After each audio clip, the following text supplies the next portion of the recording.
Hello teachers, my name is Teacher Kate. Today we're going to talk about morphemes with a different approach. We're going to use the TLC method.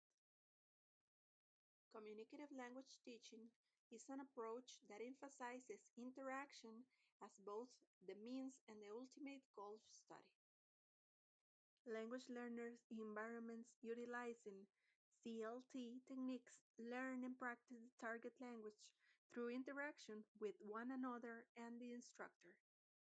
This method also claims to encourage learners to incorporate their personal experiences into their language learning environment and focus on the learning experience in addition to the learning of the target language.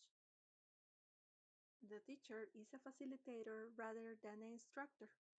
This approach is a non-methodical system that does not use a textbook series to teach English, but rather works on developing verbal skills.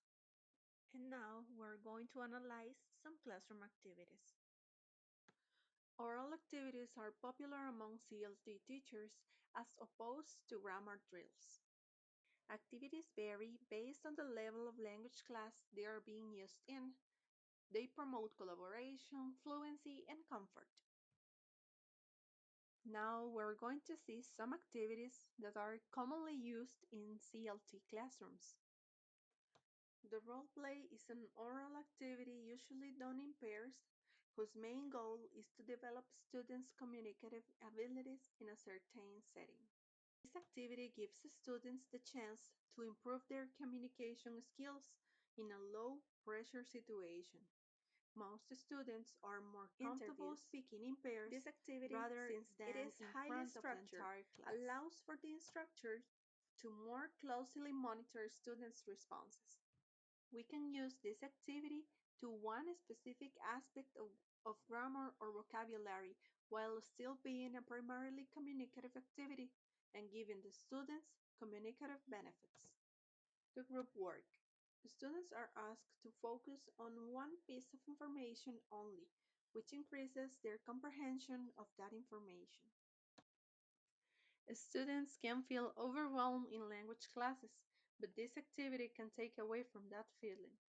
Better comprehension leads to better communication with the rest of the group, which improves the students' communicative abilities. The topic of our interest is morphology, and we're going to construct our CLT based on it.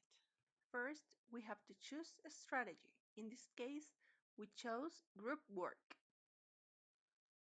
These are the 6 steps you have to follow. First, students are assigned a group of no more than 6 people. Remember, small groups. Then, you have to assign a specific role for the students within the group.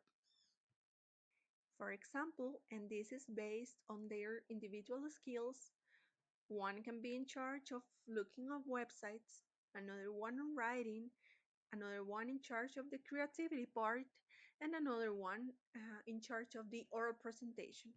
About the task, these are some examples. Group number 1, they can investigate the meaning of morphology, and group number 2, they can investigate the meaning of morpheme.